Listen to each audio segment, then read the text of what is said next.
कितना अच्छा होगा अगर हमारा जन्म पृथ्वी पर हो और मौत मार्स पर। हाँ। आपने एक बार कहा था आप रिटायर होकर मार्स पर जाएंगे, क्या ये मुमकिन है? मुझसे पूछा गया था कि क्या मैं ऐसा करना चाहता हूँ। बात ये नहीं है कि मैं रिटायर होना चाहता हूँ, लेकिन अगर मैं रिटायर हो गया और मेरा दिमाग काम करता रहा तो मैं मार्स पर जाना चाहूँगा, मुझे बहुत अच्छा लगेगा। स्पेस एक ऐसी चीज़ है जिससे मेरे ख़्याल से सभी इंस्पायर्ड हैं, और अगर आप लोगों से पूछें कि आज तक का सबसे इंस्पायरिंग इवेंट कौन-सा है, तो ज़्यादातर लोग कहेंगे चाँद पर लैंड करना। मेरे ख़्याल से ट्रांसपोर्ट का हर साधन रॉकेट्स को छोड़कर फुल्ली इलेक्ट्रिक हो जाएगा। अगर हमारे पास कोई ऐसी कार है जो खुद नहीं चल रही हो, तो वो भी घोड़े पालने जैसा ही होगा। हम घोड़े पालते हैं, उसे सेंटिमेंटल रीजन से अपने पास ही रखते हैं, लेकिन उसका रोज इस्तेमाल नहीं कर सकते। हमारी जनरेशन ने टेक्नोलॉजी में कई बड़े चौंकाने वाले अचीवमेंट्स देखे हैं और उसके लिए हम शुक्रिया कहते हैं 21वीं सदी के सबसे कामयाब और इनफेमस एंटरप्रेन्योर का, इलॉन मस्क, जिन्होंने पेपैल की शुरुआत की, टेस्ला और स्पेसएक्स के फाउंडर हैं। ये एक एम्बिशियस जीनियस, इंटेलेक्चुअल और टेक बिलियनर हैं जिन्होंने अपने ग्राउंड ब्रेकिंग इन्वेंशन से दुनिया को हिला दिया था।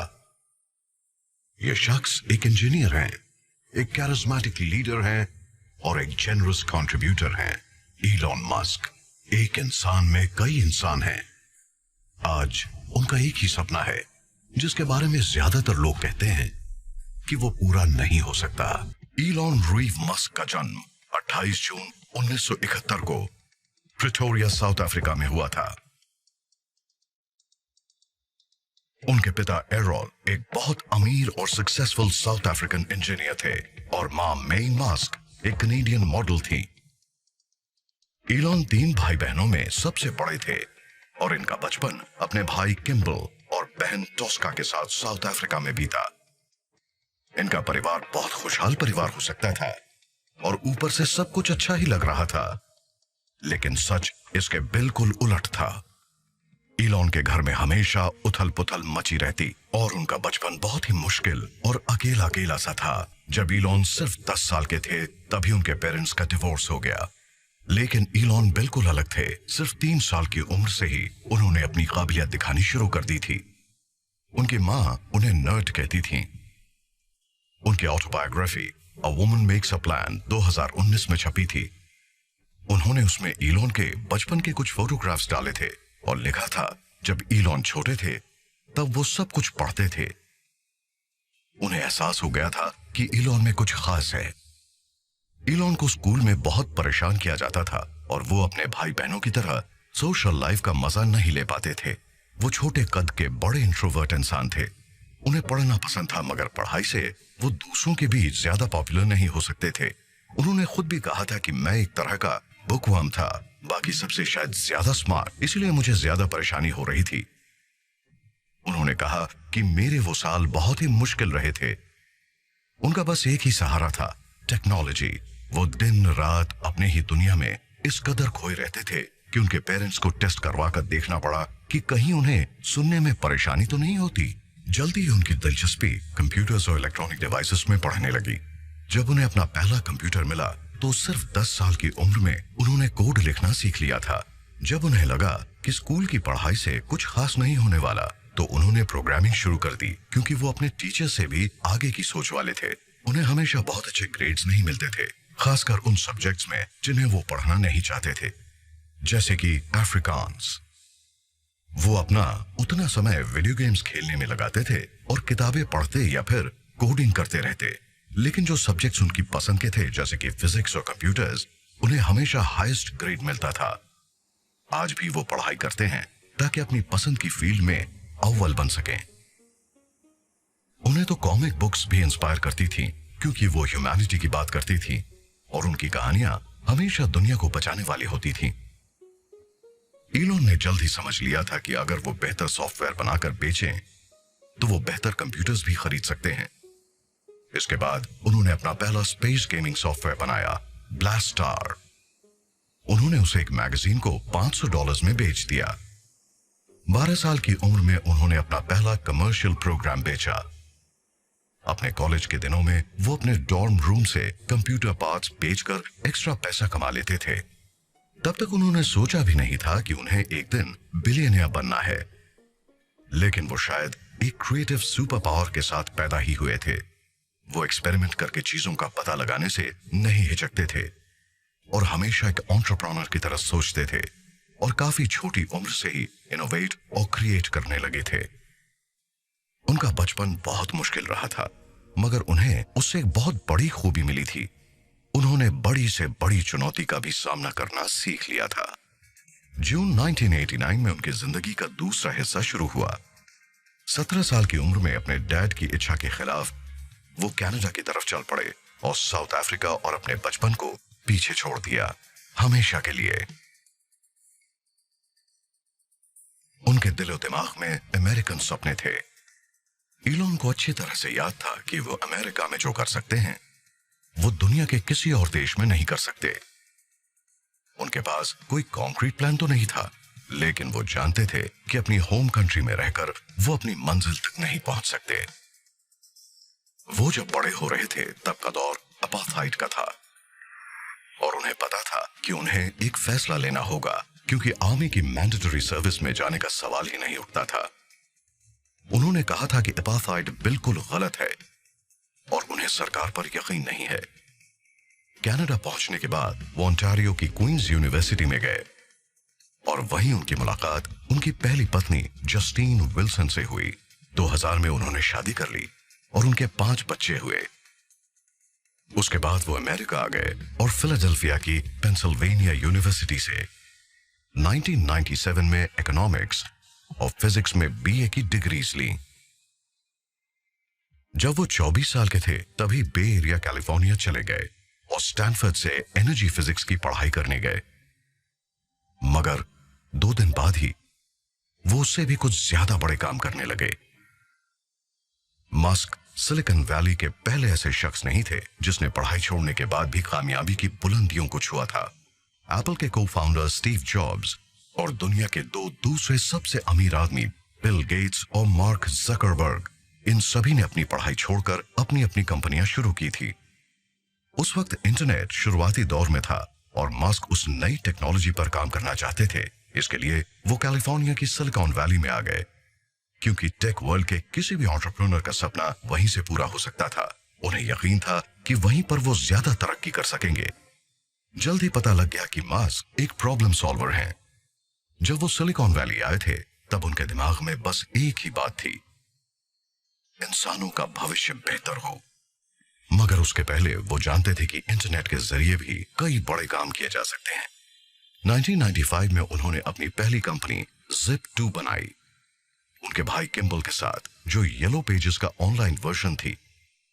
मगर वो नहीं जानते थे कि शुरुआती दौर में उन्हें कितनी परेशानियों का सामना करना पड़ेगा।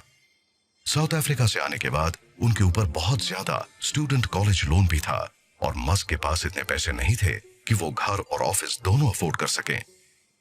तब वो अपने छोटे से ऑफिस में सोफे पर ही सोने लगे और नहाने के लिए एक लोकल जिम में जाने लगे। शुरुआत के कुछ महीने तो बड़े मजे से कट गए, लेकिन उसके बाद हालात बिगड़ने लगे। सच सामने आने लगा था।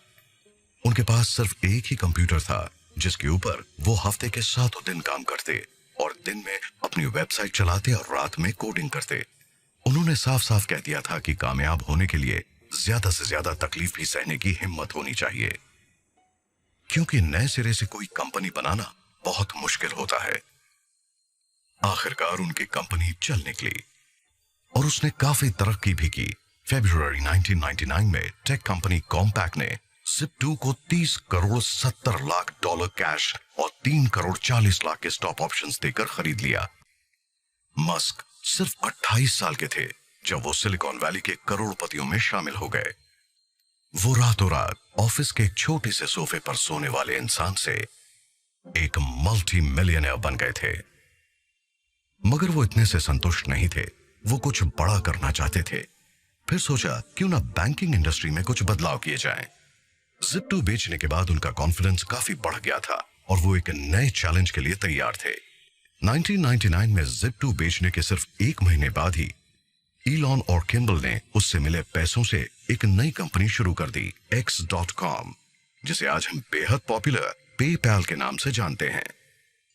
मनी ट्रांजैक्शंस पहले बहुत धीमा हुआ करता था। मस्क ने इस बात पर गौर किया और उन्हें लगा कि उनके पास फाइनेंशियल वर्ल्ड में जबरदस्त बदलाव लाने का ये बहुत अच्छा समय है। उन्होंने पेपैल की खोज की ताकि मनी ट्रांसफर्स और पेमेंट्स आसान हो जाएं और कैश का चक्कर ही ना रहे। शुरुआत में कंपनी बहुत छोटी और अनजान सी थी, लेकिन मस्क अपने वक्त से कहीं आगे थे। अपने अनुभव के आधार पर उन्हें लगा कि उनका दूसरा बिजनेस पहले वाले से ज्यादा आसान है। वो बहुत तेजी से बढ़ा और दूसरे साल के अंत तक उसके करीब 10 लाख कस्टमर्स हो गए थे। 2002 में ईबे ने पेपैल $1500 करोड़ में खरीद लिया। पेपैल को बेचने के बाद मस्क और उनकी पत्नी जस्टीन सिलिकॉन वैली से लॉस एंजलिस चले गए ताकि स्पेस इंडस्ट्री के ज्यादा करीब रह सकें, क्योंकि पेपैल के बाद अब वो उसी काम में हाथ डालना चाहते थे। मगर पैसों से खुशियां नहीं खरीदी जा सकती और उनके लिए वो साल ट्रेजेडी भरा रहा।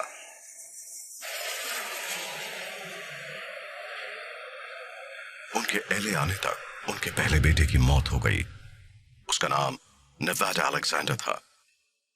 उसी हफ्ते ईलॉन का नेटवर्थ भी काफी बढ़ गया।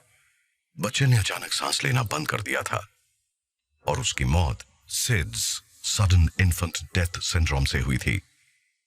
वो सिर्फ 10 हफ्ते का था। ईलॉन ने पहली बार अपना पहला $1 बिलियन तो कमा लिया, मगर अपने बेटे की जान नहीं बचा पाए। बाद में उन्होंने नेवाडा के मौत के बारे में कोई भी बात करने से इनकार कर दिया और उन्होंने अपनी पत्नी के साथ यह फैसला लिया कि उन्हें जल्दी से जल्दी बच्चे पैदा करने हैं। अगले 5 साल में आईवीएफ की मदद से जस्टीन ने एक ट्विंस और फिर एक ट्रिपलेट्स को जन्म दिया। मतलब कुल मिलाकर 5 बच्चे हुए, ग्रिफिन, एक्सेवियर, डेमियन, सैक्सन और काई। वो और उनकी पत्नी सपनों की दुनिया में रह रहे थे। कम से कम लग तो यही रहा था। जस्टीन ने कहा कि वो खुद को एक ट्रॉफी वाइफ समझती हैं और अब दोनों के रिश्ते में खटास आने लगी थी और दोनों का एक साथ रहना दुभर हो गया था।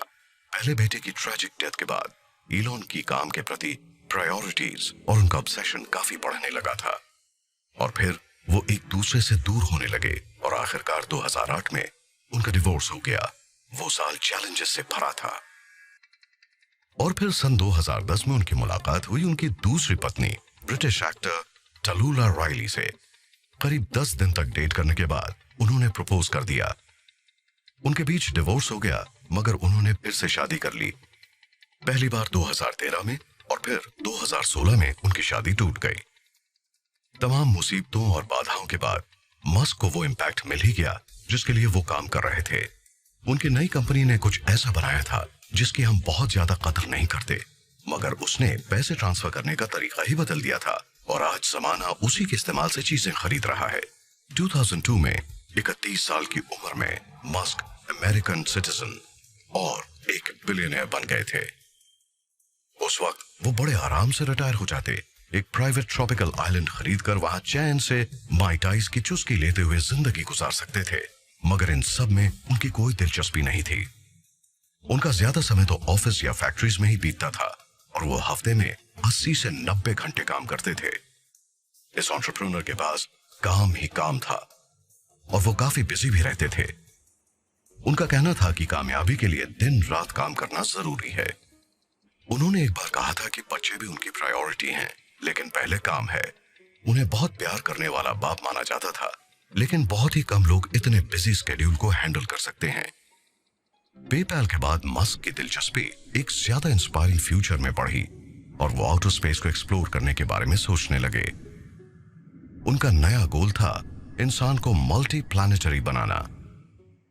एक ऐसा बच्चा जिसका कोई भी बड़ा या क्लियर विजन नहीं था, वो अब एक जीनियस एंटरप्रेन्योर बन चुका था और अब उसका विजन भी बाकी लोगों से कहीं बढ़कर था। 2002 में उन्होंने एक private Interstellar travel company space x शुरू की, जिसका मकसद था अपोलो की यादें दोबारा ताजा करना और वो कमर्शियल स्पेस ट्रैवल के लिए स्पेसक्राफ्ट बनाने के सपने देखने लगे थे। उनका गोल था स्पेस ट्रांसपोर्टेशन की टेक्नोलॉजी को बेहतर बनाना और उसके लिए सस्ते और रीयूजेबल रॉकेट्स बनाना। लेकिन स्पेस इंडस्ट्री के एक्सपर्ट्स मानते थे कि रीयूजेबल रॉकेट्स बना पाना असंभव है। हम किसी और दुनिया में जाना चाहते हैं। पहले तो चांद पर जाएंगे और फिर उसके बाद शायद मार्स या उसके भी आगे जाने की कोशिश करेंगे। मैं तो यही मानता हूं कि ये भी अपोलो के सपने का आगे बढ़ना ही है और अब सब लोग यही चाहते हैं। स्पेसएक्स की शुरुआत हुई थी 2008 में, मगर सब उनकी इस बात से सहमत नहीं थे। यहां तक कि मून वॉकर्स और अमेरिका के हीरोज नील आर्मस्ट्रॉन्ग और जीन सर्नन ने भी मस्क के प्लान को क्रिटिसाइज किया था। उन्होंने एक बड़े इमोशनल इंटरव्यू में कहा था कि मुझे यह सब सुनकर बेहद दुख हुआ। मुझे ये सब सुनकर अच्छा नहीं लग रहा, क्योंकि ये लोग मेरे हीरोज हैं, तो उनके मुंह से ऐसी बातें अच्छी नहीं लगी। काश वो लोग हमारे पास आते और देखते कि हम कितनी मेहनत कर रहे हैं। शायद ये देखकर उनकी राय भी बदल जाती। उन्होंने आपको ये सब करने के लिए इंस्पायर किया था, हाँ, और अब वही आपको गलत बता रहे हैं। बहुत बुरा लग रहा है। 90 के दशक में मस्क के सिलिकॉन वैली में आने की सबसे बड़ी वजह तो यही थी कि वो इलेक्ट्रिक कार्स पर काम करें। उस वक्त उन्हें लगा था कि इंटरनेट का हिस्सा बनना बहुत अच्छा होगा, क्योंकि वो तेजी से तरक्की कर रहा था। मगर इलेक्ट्रिक कार्स बनाने की बात उनके दिमाग में दफन थी और वो उसे भूले नहीं थे। उन्होंने कॉलेज के शुरुआती दिनों में ही एक इंटरव्यू में कहा था कि मैं उनके लिए काफी पैशनेट हूं। मैं असल में एक महिला से मिला और कॉलेज के जमाने में उनके साथ डेट भी किया।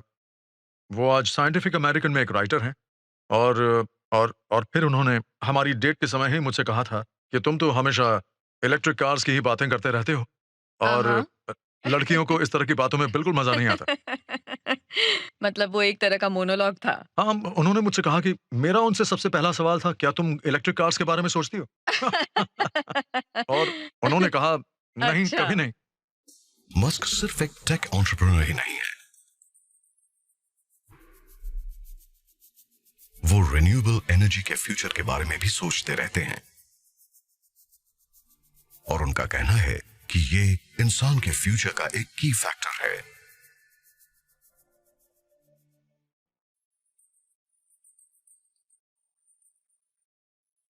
वो हमेशा से रॉकेट्स और फास्ट कार्स के दीवाने रहे और मस्क एक ऐसा तरीका भी ढूंढना चाहते थे जिससे ग्लोबल वार्मिंग कम हो और फॉसिल फ्यूल्स का डिस्ट्रक्टिव यूज भी नहीं हो।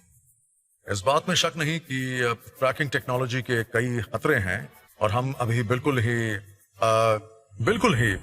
अर्ली स्टेज में, क्योंकि मैं मानता हूं कि फ्रैकिंग से शायद दुनिया में ऑयल और गैस की एक्सेसिबिलिटी सिर्फ 10% ही रह जाए। हम नहीं जानते कि मामला किस हद तक जाएगा, लेकिन ये शायद इतना बढ़ जाएगा कि उससे दुनिया के क्लाइमेट पर बहुत ही बुरा असर होगा और उससे जितना नुकसान होगा उतना शायद पहले कभी नहीं हुआ है। और हम तब तक इंतजार नहीं कर सकते जब तक कमी की वजह से ऑयल और गैस की कीमतें बहुत बढ़ जाएं। इसलिए बेहतर यही होगा कि हम अभी से इलेक्ट्रिक का इस्तेमाल शुरू कर दें। अब हमें ऐसे तरीके ढूंढने हैं जिनसे ऐसी इलेक्ट्रिक कार्स बनाई जा सकें जिनकी वजह से हमें गैस की बेहद बढ़ी हुई कीमत ना चुकानी पड़े। स्पेसएक्स की शुरुआत के 2 साल बाद 2004 में वो एक ऐसी कंपनी के साथ जुड़े जिसके बारे में उन्हें यकीन था कि वो ह्यूमैनिटी की दिशा बदल देगी और हमें एक ज्यादा सस्टेनेबल फ्यूचर मिलेगा। उस कंपनी के पास एक रेवोल्यूशनरी टेक्नोलॉजी थी जो एनवायरनमेंट, कस्टमर एक्सपीरियंस और कामयाबी पर यकीन करती थी और वो काफी पॉपुलर भी थी। टेस्ला मोटर्स, जिसे ये नाम दिया गया था electrical inventor Pioneer Nikola Tesla के नाम पर।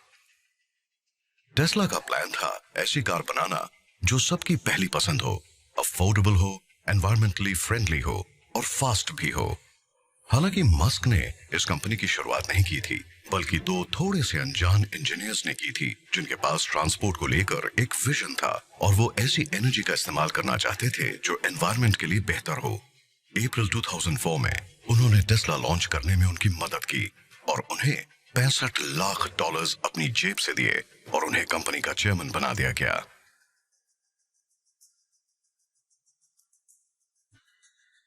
इस बात से कोई इनकार नहीं कर सकता कि हमारे बेहतरीन इंटेंशंस के बावजूद पृथ्वी को नुकसान तो होने ही वाला है, भले ही हम कुछ भी कर लें।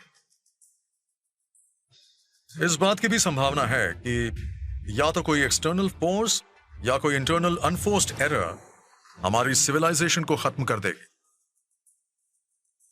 2006 में 32 साल की उम्र में लगातार सस्टेनेबल एनर्जी की खोज में जुटे रहने के बाद उन्होंने अपने कजिन्स लिंडन और पीटर रीव की मदद की ताकि वो सोलर सिटी नाम की वो कंपनी शुरू कर सकें जो सोलर पैनल्स और सोलर रूफ टाइल्स बनाती और बेचती थी। उसकी भी मालिक टेस्ला ही थी और सोलर सिटी आज अमेरिका में सबसे बड़ी सोलर सर्विस प्रोवाइडर है। वो मानते हैं कि सूरज से हमें लगातार ढेर सारी एनर्जी मिल सकती है और उनके मुताबिक इस एनर्जी से पूरी दुनिया को फायदा हो सकता है। वो उसके उस मिशन का एक बड़ा हिस्सा है जिससे वो पृथ्वी को पावर देना चाहते हैं। उनका कहना है कि इसका फायदा यूके में भी होगा, क्लाउडी ब्रिटिश वेदर के बावजूद। बादल होने के बावजूद सूरज की 80 से 90% एनर्जी पृथ्वी तक आती है। ये बिल्कुल जरूरी नहीं है कि बस तेज धूप ही हो, और अगर यकीन नहीं होता तो आप पेड़ पौधों को ही ले लीजिए जो सिर्फ सोलर पावर्ड केमिकल रिएक्शन से जिंदा रहते हैं, और यूके काफी हरा भरा देश है। 2008 में टेस्ला की पहली टेस्ला रोडस्टर आई, एक स्पोर्ट्स कार जो 0 से 100 किलोमीटर पर आवर की स्पीड पर सिर्फ 3.7 सेकंड में पहुंच जाती थी, और उसने पहली अफोर्डेबल इलेक्ट्रिक कार मॉडल 3 के लिए रास्ता बना दिया। मगर मस्क को अंदाजा नहीं था कि ऐसी हाई एंड कार्स का प्रोडक्शन कॉस्ट बहुत ज्यादा होगा। हमारा गोल है ऐसी कार्स बनाना जिन्हें जल्द से जल्द सब अफोर्ड कर सकें। मगर कोई भी टेक्नोलॉजी एक लर्निंग कर्व से गुजरती है और उसे कई तरह की इकोनॉमीज और दूसरी चीजों का भी सामना करना पड़ता है। हमने एक छोटी सी शुरुआत की है और हमारे स्टार्टअप ने एक ऐसी कार बनाई है जो कि लो प्रोडक्शन वाली है और काफी एक्सपेंसिव भी है, लेकिन ये टेक्नोलॉजी का पहला वर्जन है। टेस्ला ने सिर्फ 1300 रोडस्टर्स बेचे थे तो क्रिटिक्स कहने लगे कि इतनी छोटी कंपनी कभी भी ऑटोमोबाइल इंडस्ट्री को रेवोल्यूशनाइज नहीं कर पाएगी। मगर उसने अपनी बैटरी टेक्नोलॉजी बेच दी डेमलर को, जिसने उसके सहारे एक इलेक्ट्रिक स्मार्ट कार बना ली और इस बात की पूरी कोशिश की कि रोडस्टर एक रेगुलर कार की कन्विंसिंग रेप्लिका बनी रहे ताकि लोगों को यकीन हो जाए कि फ्यूचर तो इलेक्ट्रिक का ही है। मैं तो मानता हूं कि सारे ट्रांसपोर्ट रॉकेट्स को छोड़कर फुल्ली इलेक्ट्रिक हो जाएंगे। मैं तो इसी बात पर यकीन करता हूं और मेरे ख्याल से टेस्ला इस काम में एक एक्सेलरेंट है, उस ट्रांजिशन में एक कैटलिस्ट का काम करेगी। 2007 तक कंपनी पैसों की तंगी से जूझने लगी। वो नहीं जानते थे कि आने वाले साल कितने मुश्किल होने वाले हैं। मस्क ने टेस्ला और स्पेसएक्स की कामयाबी के पहले कई मुश्किलों का सामना किया था। 2008 उनकी जिंदगी का शायद सबसे बुरा साल था। ग्लोबल फाइनेंशियल क्राइसिस का असर देश की इकोनॉमी पर पड़ा था। मस्क की तीनों कंपनीज फाइनेंशियल ट्रबल का सामना कर रही थी। उस वक्त तक स्पेसएक्स अपने पहले 3 लॉन्चेस में नाकाम रही थी और टेस्ला में हर महीने लाखों डॉलर्स का नुकसान हो रहा था। मेरा एक दोस्त है जिसने एक स्टार्टअप के बारे में एक अच्छी बात कही है। ये कांच खाने और पानी में बनी भंवर को देखने जैसा है। तो अगर किसी को लगता है कि ये काम बड़ा मजेदार होने वाला है तो उसे, मुझे लगता है, निराशा ही होगी, क्योंकि ये मजेदार नहीं है। बहुत तकलीफ होती है। कहीं नौकरी कर लेना इससे ज्यादा आसान है। बहुत ही आसान और बहुत कम स्ट्रेसफुल भी है। तब आपको दूसरे कामों के लिए ज्यादा वक्त भी मिलेगा। लेकिन क्या आप ज्यादा खुश होते? ये आपके ऊपर निर्भर करता पर है। आप खुश होते? ओ, मैं ज्यादा खुश होता? नहीं, मैं बिल्कुल खुश नहीं होता। 2008 में क्रिसमस के पहले टेस्ला 2 दिनों के अंदर बैंकरप्ट हो सकती थी। टेस्ला और स्पेसएक्स के बचे रहने के सिर्फ 10% चांसेस थे। जो बैंक उनकी फंडिंग कर रहा था उसने भी हाथ खींच लिए थे। मस्क अपनी जिंदगी की सबसे बड़ी जंग लड़ रहे थे। इसी साल जस्टीन के साथ उनकी शादी भी टूट गई। वो बहुत ही मुश्किल दौर से गुजर रहे थे और उन्होंने अपना सब कुछ दांव पर लगा रखा था, जबकि इस बात की कोई गारंटी नहीं थी कि उससे कोई फर्क आ सकेगा। एक तरफ टेस्ला बैंकरप्सी की कगार पर थी तो दूसरी तरफ मस्क ने एक बहादुरी भरा कदम उठाकर उस कंपनी को सबसे मुश्किल वक्त पर बचा लिया था। आखिरी दम तक लड़ने और अपना सब कुछ दांव पर लगा देने के बाद उनके पास सिर्फ वही पैसे बचे थे जो पेपैल को बेचकर मिले थे। वो पैसे भी उन्होंने टेस्ला में लगा दिए। उसी साल सितंबर में मस्क को कामयाबी मिली फैल्कन 9 रॉकेट लॉन्च से, और तब उनके पास सिर्फ उसी लॉन्च के लायक पैसे थे। और फिर क्रिसमस के कुछ दिन पहले एक चमत्कार हुआ।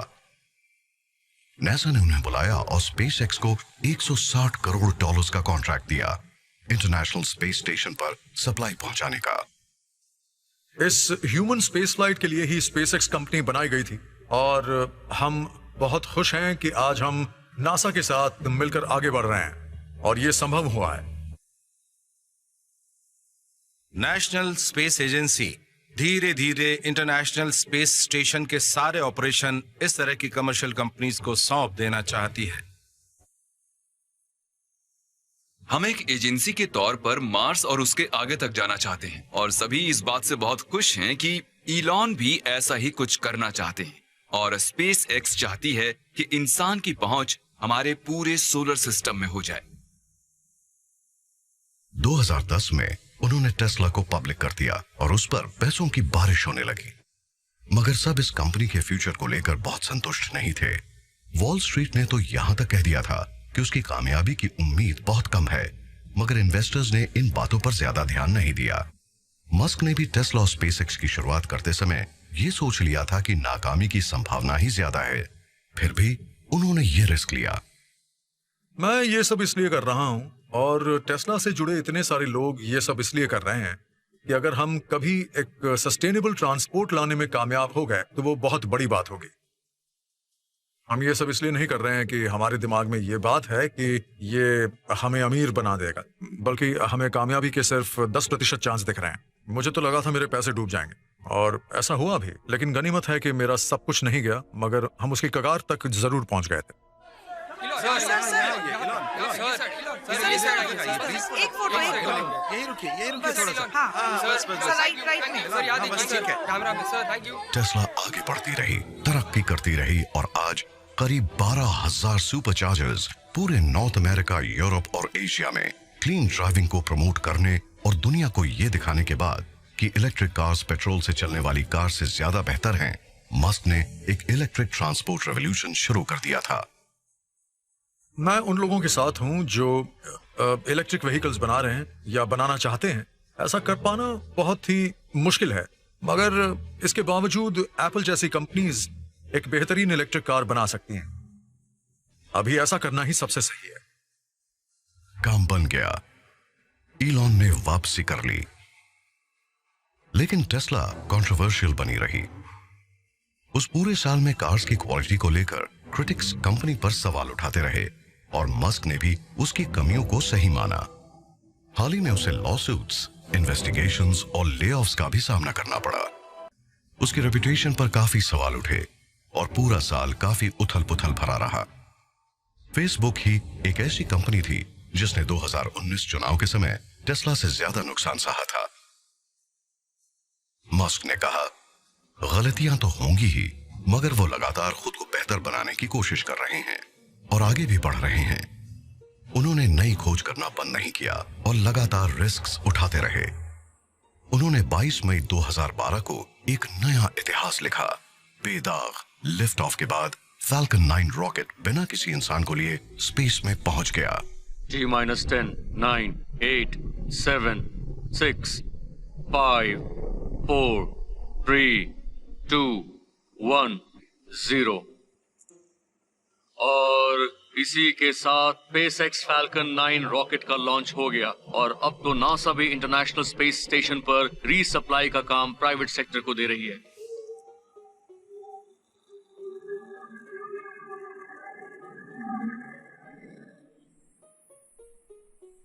इसी के साथ पहला commercial vehicle international space station पर पहुंच गया, और उसने वहां तक वो ड्रैगन कार्गो कैप्सूल पहुंचा दिया जिसमें ग्रोसरीज और सप्लाईज थीं। मेरे शरीर में जितना भी एड्रेनालिन था वो सब उस वक्त रिलीज हो गया था, ऐसा कहा था इलॉन मस्क ने जब रॉकेट ने लिफ्ट ऑफ किया था। बहुत ही कम लोग जानते हैं कि हमारा एक स्पेस स्टेशन भी है। उन्हें यकीन ही नहीं होता। हमारा एक बहुत बड़ा स्पेस स्टेशन है, बहुत बड़ा। उसका अंदाजा भी लगाया नहीं जा सकता। वो एक बेहद अनूठा स्ट्रक्चर है जो पृथ्वी के चक्कर लगा रहा है, और मैं तो यही कहता हूं कि हमें लोगों को इसके बारे में बताना होगा, लोगों को बताना पड़ेगा कि स्पेस स्टेशन कितना शानदार है, क्योंकि वो वाकई बहुत अनोखा है। स्पेसएक्स अब रेगुलरली अपने सैटेलाइट्स स्पेस में भेजती रहती है। एक 16 टेलीमेट्री लिंक है और पावर सिस्टम्स बिल्कुल नॉर्मल है।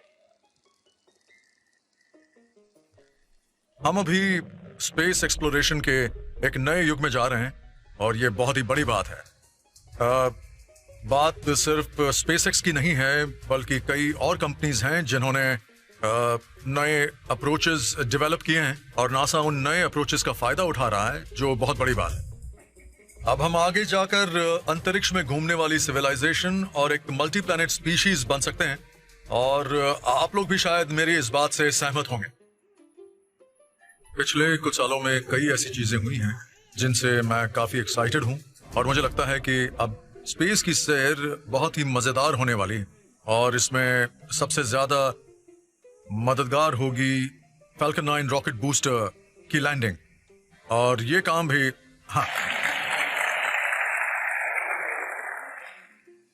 2013 में उनका बिजनेस काफी बेहतर चल रहा था। फाइनेंशियल क्राइसिस अब बीते कल की बात बन चुकी थी। उन्होंने कई और नई खोजें की। अगस्त 2013 में मस्क ने हाइपरलूप रिलीज की। यह ट्रांसपोर्ट का एक ऐसा साधन था जो दो बड़े शहरों के बीच के सफर को बहुत कम समय का बना देता और उसमें ट्रैफिक भी कम मिलता। वो भी रिन्यूएबल एनर्जी से चलने वाला था, और यह high speed transit systems pods में सवार लोगों को ट्यूब्स के जरिए करीब 1100 किलोमीटर प्रति घंटे की स्पीड से ले जाता। 2015 में स्पेसएक्स ने स्टारलिंक की डेवलपमेंट शुरू की ताकि सैटेलाइट इंटरनेट एक्सेस मिल सके। 24 मई 2019 को पहले 60 ऑपरेशनल सैटेलाइट्स को लॉन्च किया गया। उस प्रोजेक्ट पर करीब $1000 करोड़ खर्च हुए। मस्क मानते हैं कि हमें आने वाले दिनों में आर्टिफिशियल इंटेलिजेंस का भी सहारा लेना पड़ेगा। इसीलिए 2015 में उन्होंने किसी के साथ मिलकर ओपन एआई की शुरुआत की, जो एक नॉन प्रॉफिट रिसर्च कंपनी है, और उसका काम है फ्रेंडली आर्टिफिशियल इंटेलिजेंस को प्रमोट करना। उन्होंने इसी तरह से 2016 में न्यूरालिंक की भी शुरुआत, एक ऐसी स्टार्टअप कंपनी की जिसका मकसद था ब्रेन कंप्यूटर इंटरफेसेस डेवलप करना। इन एडवांसमेंट्स की बदौलत हमारी मेमोरी बेहतर हो सकती है या हम सॉफ्टवेयर के साथ मर्ज हो सकते हैं। दिसंबर 2016 में शहर की ट्रैफिक को खत्म करने के लिए मस्क ने बोरिंग कंपनी की शुरुआत की, एक टनल और ट्रांसपोर्ट स्टार्टअप। मस्क को मौजूदा ट्रांसपोर्ट नेटवर्क की कमियां नजर आ रही थी, और लॉस एंजलिस ट्रैफिक को देखते हुए उन्होंने एक futuristic underground public transport system बनाने का फैसला किया। उनका पहला self driving tunnel Las Vegas में जमीन के नीचे बनकर करीब तैयार है।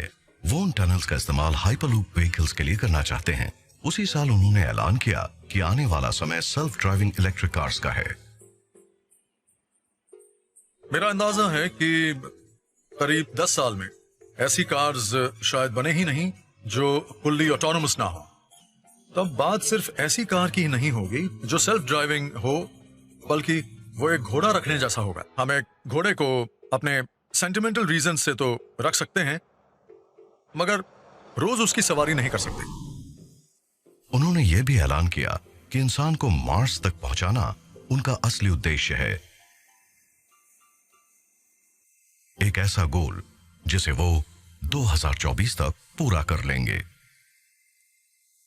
कितना अच्छा होगा अगर हमारा जन्म पृथ्वी पर हो और मौत मार्स पर। हाँ, आपने एक बार कहा था आप रिटायर होकर मार्स पर जाएंगे, क्या ये मुमकिन है? मुझसे पूछा गया था कि क्या मैं ऐसा करना चाहता हूं। बात यह नहीं है कि मैं रिटायर होना चाहता हूं, लेकिन अगर मैं रिटायर हो गया और मेरा दिमाग काम करता रहा तो मैं मार्स पर जाना चाहूंगा। मुझे बहुत अच्छा लगेगा। हमें उम्मीद है कि स्पेस ट्रैवल काफी अफोर्डेबल होगा, हर आदमी का करीब $1 लाख, और हो सकता है कि इंसान शायद हमेशा के लिए उस रेड प्लैनेट पर ही चला जाए। 2018 में उन्होंने उस पहले प्राइवेट एस्ट्रोनॉट का ऐलान किया जो चांद पर जाने वाले हैं। मैं BFR के पहले पेइंग कस्टमर का ऐलान करने जा रहा हूं। योसाकु मिजेवा, प्लीज यहां आइए। हाँ, बताइए कैसा लग रहा है? Thank you Elon. Thank you. Thank you everyone. वाह दोस्तों, 2023 में मैं अपने साथ पूरी दुनिया में से 6 से 8 आर्टिस्ट को भी अपने इस मिशन पर अपने साथ चांद पर लेकर जाऊंगा।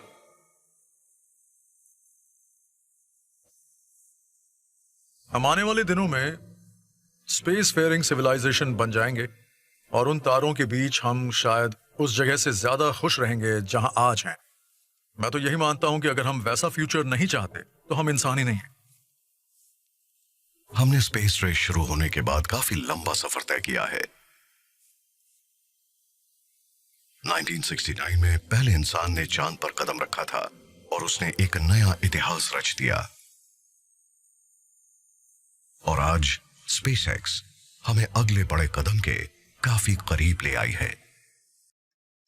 मई 2018 में मस्क मेट गाला में गए तो उनके साथ थी उनकी नई गर्लफ्रेंड, कनेडियन सिंगर क्लेयर बूशेर, जो प्रोफेशनली ग्राइम्स के नाम से मशहूर हैं। वो कुछ हफ्ते पहले ही ऑनलाइन मिले थे और मस्क ने आर्टिफिशियल इंटेलिजेंस के बारे में ग्राइम के ट्विटर अकाउंट पर एक जोक देखा था। उन्होंने उनसे बात की और फिर दोनों चुपचाप डेट करने लगे। मस्क ने कहा द वॉल स्ट्रीट जर्नल भी उन्हें उनके वाइल्ड आर्टिस्टिक क्रिएटिविटी और इंटेंस वर्क एथिक की वजह से पसंद करता है। 2 साल बाद मई 2020 में ईलॉन ने इन दोनों के पहले बच्चे के जन्म का ऐलान किया और ट्विटर पर अपने उस बेटे के बारे में लिखा जिसका नाम बड़ा अनूठा था। इस जोड़ी ने शुरुआत में लिखा था कि उनके पास इस बच्चे का नाम एक्स ऐश A12 मस्क है। बच्चे का सरनेम सिर्फ मस्क है या लिटिल एक्स। ये तो सिर्फ एक्स है, लेटर एक्स, और फिर AE है जिसे ऐश प्रोनाउंस करते हैं।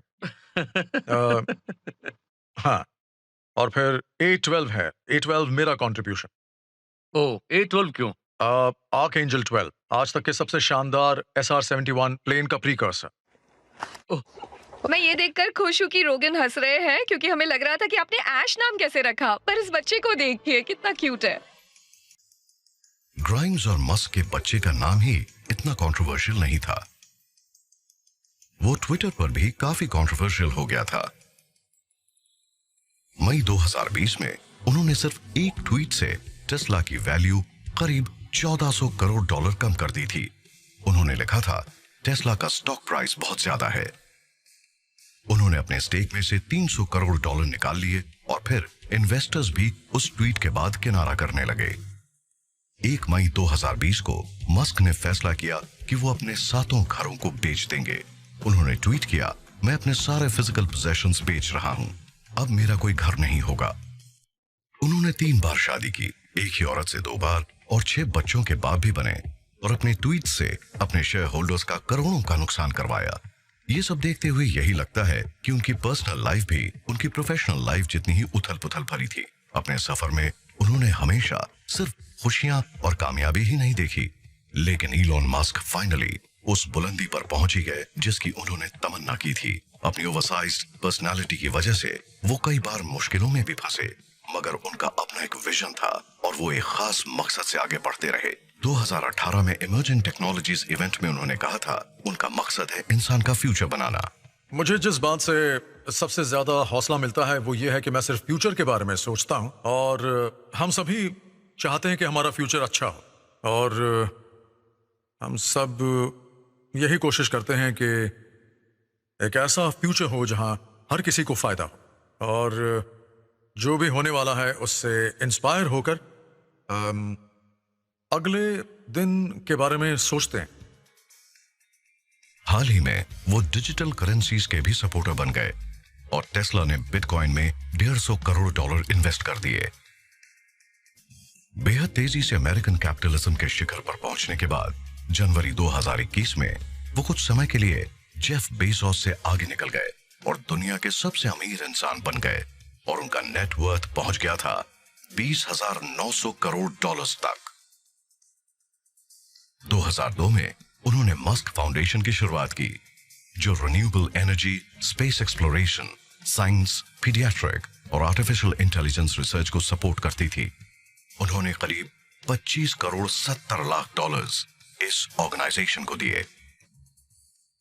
मस्क आम तरह की फिलॉन्थ्रफी नहीं करते जैसे बिल गेट्स करते हैं, और उनके ज्यादातर पैसे सीधे उनकी कंपनीज में ही जाते हैं। वो एक बेहतर पृथ्वी के लिए काम कर रहे हैं, और ये काम यकीनन ह्यूमैनिटेरियन है।